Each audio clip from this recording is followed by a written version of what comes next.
नमस्कार सभी को। आज हम बात करने वाले हैं मन के विज्ञान की। मन का तो आपको सभी को पता है ही सही, सब मन को जानते हैं, लेकिन हमेशा हमारा एक नियम रहा है कि हम हमेशा ही सरलता से कठिनता की ओर बढ़ते हैं। तो आज इसी मन को हम समझने का प्रयास करेंगे जो व्यक्ति को विचार देता है। मन की बात सामान्य रूप से की जाए तो मन एक सोचने की प्रक्रिया है। मन का कोई स्थान नहीं है, मन कहीं पर कोई निवास नहीं करता है।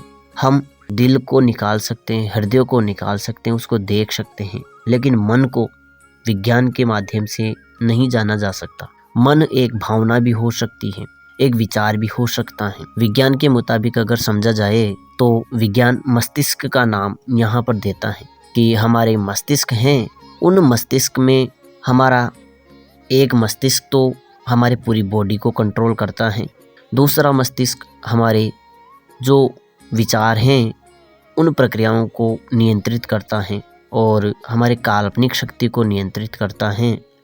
यह विज्ञान यहाँ पर तर्क देता है मस्तिष्क के आधार पर। बात मन के लक्षण की जाए तो मन का लक्षण है विचार करना। जहाँ पर मन होगा वहाँ पर विचार आएंगे ही सही, ये निश्चित है। जहाँ पर विचार नहीं है वहाँ पर मन भी नहीं है, क्योंकि मन का जो मुख्य लक्षण है, मुख्य गुण है, वह विचार करना है, चिंतन करना है, मनन करना है। मन सोचने की एक शक्ति है। मन सोचने की शक्ति व्यक्ति को प्रदान करता है। मन किसी भी कार्य में वृद्धि की क्षमता प्रदान करता है। व्यक्ति अपने मन को जिस कार्य से जोड़ लेता है उसमें वो अच्छी तरह से सफल हो सकता है। किसी कार्य के साथ मन को जोड़ने से मन जुड़ने की क्षमता है। अगर हम किसी बात को ध्यान से भी सुन रहे हैं तो उसका सीधा सा मतलब है कि हमारा मन वहाँ पर काम कर रहा है। हम मन को उस चीज़ से जोड़ रहे हैं, किसी कार्य से जोड़ रहे हैं, किसी चित्र से जोड़ रहे हैं। मन ध्यान का भी कार्य करता है। मन हमारे ध्यान को एक जगह लाने में मदद करता है। हम भले ही फिर उसमें अपनी भावनाओं को, चेतनाओं को और बुद्धि को जोड़कर मन को एकाग्र करने की कोशिश करते हैं, लेकिन मन का मुख्य कार्य है किसी चीज़ से जुड़ने की क्षमता। मन ध्यान करने में हमारी मदद करता है। मन का मुख्य कार्य ही है ध्यान। और वैज्ञानिक आधार पर अगर हम समझे तो मन जागरूकता को दर्शाता है, यानी कि व्यक्ति जागरूक है। व्यक्ति से कोई सवाल पूछा जाए तो वो तुरंत ही जवाब देता है। उसका मतलब है कि उसका मन काम कर रहा है। वह मन तार्किक सोच को नियंत्रित करता है, ध्यान केंद्रित करने में मदद करता है। मन तुरंत प्रतिक्रिया करता है। जहाँ पर मन नहीं है वहाँ पर प्रतिक्रिया तुरंत नहीं आएगी, रुक कर प्रतिक्रिया आएगी, क्योंकि मन वहाँ पर काम नहीं कर रहा था, इसलिए वो प्रक्रिया शुरू ही नहीं हुई। मन निर्णय क्षमता व्यक्ति को देता है। मन एक शक्ति है। मन विश्लेषण की क्षमता व्यक्ति को देता है। मन संदेह करता है, द्वंद्व करता है दो विचारों के बीच में, वहाँ होता है मन। एक प्रकार से मन को समझा जाए तो दो विचारों में टकराव भी मन की वजह से ही होता है। भले ही वहाँ पर हम अपनी चेतना और बुद्धि को जोड़े, लेकिन उसमें जो मुख्य कार्य कर रहा है, प्रतिक्रिया कर रहा है, वह मन कर रहा है। मन संशय भी पैदा करता है कि ये चीज सही है या चीज सही नहीं है, ये भी मन का ही कार्य है। किंतु परंतु ये शब्द भी मन ही करता है। निर्णय लेता है मन, तुरंत प्रतिक्रिया देता है मन, तर्क करता है, विश्लेषण करता है, ये मन की शक्ति है। अब थोड़ा सा हम आगे बढ़े तो खुद को और दूसरों को समझने में हमारी मदद करता है मन। दूसरों के व्यवहार को समझने में, भावनाओं को समझने में, यहाँ तक कि बिना कुछ बोले भी समझने में जो मदद करता है वो है मन। किसी की आंखों को भी पढ़ने की क्षमता देता है मन। किसी के चेहरे को पढ़ने की क्षमता देता है मन। किसी के इशारे को, किसी के संकेत को समझने में मदद करता है ये मन। कितना शक्तिशाली है ये मन। यही मन किसी व्यक्ति को सद्मार्ग में भी ले जा सकता है और यही मन किसी को गलत मार्ग पर भी ले जा सकता है।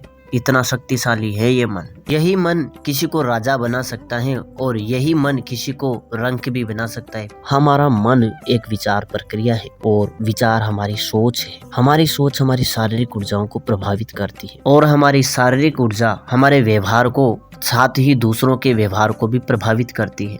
वही सोच दूसरों को भी प्रभावित करती है। ये मन की क्रिया है। मन एक ऐसी प्रक्रिया है जो विचार उत्पन्न करती है। एक सरल भाषा में कहा जाए तो विचार ही मन है। कहा जाता है कि मन एक जगह नहीं टिकता है, तो वहाँ पर भी मन ही है।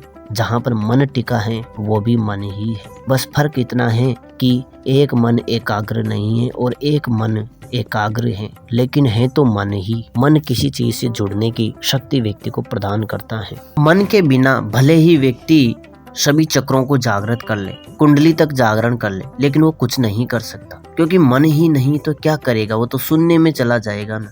थोड़ी सी विज्ञान के आधार पर अगर हम समझे तो विज्ञान मन के भी कई प्रकार बताता है जो मस्तिष्क के आधार पर चलता है, क्योंकि विज्ञान तो आत्मा को मानता ही नहीं है, लेकिन सही अर्थों में समझा जाए तो वो उस आत्मा को मानता है, भले ही उसका नाम अलग हो। मन चेतन मन भी है, अवचेतन मन भी है और अचेतन मन भी है, विज्ञान ऐसा बोलता है। तो सबसे पहले हम मन को समझते हैं, जो मुख्य रूप से आध्यात्म और विज्ञान उसी को मन मानता है, जिसको बोला जाता है चेतन मन। तो यह जागरूकता को दर्शाता है। विज्ञान के अनुसार तार्किक सोच को नियंत्रित करता है, जिसको चेतन मन कहा जाता है। ध्यान केंद्रित करने में मदद करता है, तुरंत प्रतिक्रिया देता है। किसी ने कुछ पूछा तो तुरंत जवाब देगा, किसी ने कुछ गलत भी बोल दिया तो तुरंत जवाब देगा। ये मन का कार्य है, तुरंत प्रतिक्रिया करना। निर्णय लेना भी मन की ही शक्ति है। किसी चीज में विश्लेषण करना, जानकारी निकालना, सोच विचार करना, चिंतन मनन करना, ये भी मन का ही कार्य है। किंतु परंतु करना भी मन का ही कार्य है। किसी विशेष विचार को निश्चित करने में मन ही कार्य करता है। वहाँ पर दो विचारों में द्वंद्व होता है, विश्लेषण होता है, फिर एक मुख्य कार्य निकल कर आता है और फिर उसको कहा जाता है निर्णय। तो निर्णय की क्षमता भी व्यक्ति को मन ही देता है। यह वैज्ञानिक आधार पर यहाँ पर बताया गया है। मन समझने की शक्ति देता है, चिंतन करने की क्षमता देता है, सोचने की शक्ति ही मन है। अब थोड़ा सा और आगे बढ़े तो विज्ञान मन के और भी प्रकार बताता है। चेतन मन तो अभी हम समझे कि जागरूकता का प्रतीक है, यानी कि व्यक्ति जागरूक है। किसी ने दूर से आवाज भी दी तो आपने सुनी, यानी कि मन जागरूक है। फिर थोड़ा सा आगे बढ़ते हैं तो विज्ञान अवचेतन मन भी बताता है, जिसको बोला जाता है कि भावनाएं और यादें जहाँ पर स्टोर रहती हैं वो अवचेतन मन है, यानी कि कुछ ना कुछ जो पिछला हमारे मस्तिष्क में होता है वो मन है। सरल भाषा में समझे तो यह पूर्व जन्म भी हो सकता है, यानी कि पूर्व जन्म की जो चीजें मन में हैं उसको अवचेतन मन कहा जाता है। यह ज्ञान का भंडार है, हमारी दबी हुई भावनाओं का भंडार है अवचेतन मन। और जो आध्यात्म है वह अवचेतन मन को आत्मा कहता है। विज्ञान अवचेतन मन कहता है और आध्यात्म आत्मा कहता है, क्योंकि सभी को पता है कि आत्मा के अंदर कितने संस्कार निहित रहते हैं, वह कितने जन्मों की स्मृति को अपने भीतर रख सकता है। आगे इसकी भी हम बात करेंगे, पहले हम मन को समझ लेते हैं। विज्ञान अवचेतन मन का नाम बताते हैं, जिसको अध्यात्म में आत्मा कहा जाता है। कहा जाता है कि यहाँ पर भावनाएं और यादें ज्ञान रूप में भंडारित रहती है, संचित रहती है, जिसको आध्यात्म संचित कर्म कहता है। विज्ञान कहता है कि जो अवचेतन मन है उसमें कुछ ना कुछ उबलता उभरता रहता है, जिसका प्रभाव हमारे वर्तमान में आता है। लेकिन अगर हम इसी बात को आध्यात्म के आधार पर समझे तो यह कहा जाता है कि पूर्व जन्म के जो कर्म हैं वह हमारे वर्तमान को प्रभावित करते हैं। ये तो हो गया आध्यात्मिक स्तर के आधार पर ज्ञान। और विज्ञान के स्तर पर अगर हम समझे तो विज्ञान कहता है कि हमारे अवचेतन मन है उसमें कुछ ना कुछ उबलता उफनता रहता है, जिसका प्रभाव हमारे वर्तमान में पड़ता है। दोनों एक ही बात कर रहे हैं, बस नाम अलग है। विज्ञान अवचेतन मन बोल रहे हैं और अध्यात्म आत्मा बोल रहे हैं। विज्ञान मन की शक्तियाँ बोल रहे हैं और अध्यात्म आत्मा की शक्ति बोल रहा है। थोड़ा सा हम आगे बढ़ते हैं तो विज्ञान एक और मन का भाग बताते हैं। वो बोलते हैं कि एक अचेतन मन भी होता है, जिसका मतलब है कि इच्छा विचार भाव जो चेतन मन में नहीं होते हैं, लेकिन उनको अगर याद किया जाए, प्रयास किया जाए तो उनको चेतन मन में लाया जा सकता है। चेतन मन का मतलब है कि मन में उस विचार को लाया जा सकता है। जैसे कोई घटना घटित हुई थी और आप भूल गए, लेकिन किसी ने कहा कि उस दिन ये घटना घटित हुई थी ना, याद आया कि नहीं, तो फिर बोलते कि हाँ याद आया, यानी कि वह विज्ञान के अनुसार वो जो घटना थी वह अचेतन मन में चली गई। यानी कि इसको अगर हम अध्यात्म में समझे तो ये चेतना है, जिसको हम पिछले वीडियो में कवर किया था। चेतना यानी एक ऐसी भंडारण क्षमता जो सीमित हो, इसमें ज़्यादा चीज़ें रख नहीं सकते। जहाँ पर मैंने आपको 8 GB के मेमोरी कार्ड का उदाहरण दिया था, वो है चेतना। और विज्ञान कहता है अचेतन, यानी कि चेतन नहीं है लेकिन अ शब्द आगे लगा हुआ है तो चेतन है, लेकिन अ लगा हुआ है तो चेतन नहीं है, यानी कि धुंधली यादें हैं।